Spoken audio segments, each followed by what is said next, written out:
The Centers for Disease Control and Prevention says cases of whooping cough are on the rise. The CDC reports there have been about 4 times as many cases as there were at this point last year. Whooping cough primarily affects children. It's typically part of routine vaccinations.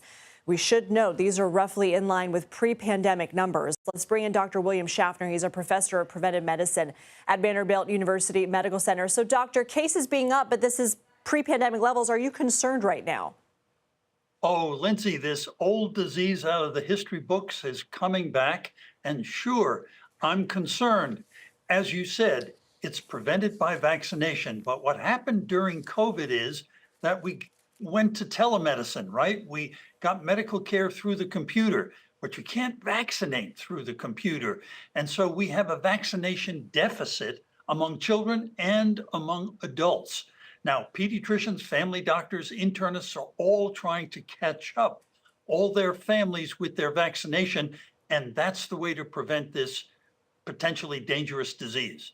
So you mentioned this is preventable with a vaccine. We saw vaccination rates drop during the pandemic. Are vaccines the main way we would be able to get cases down? Absolutely. Vaccination is key. Infant vaccination, childhood, adolescent, and then all of we adults should be getting our every 10-year vaccination against tetanus, diphtheria, and whooping cough. And of course, people who are pregnant are getting vaccinated during every pregnancy.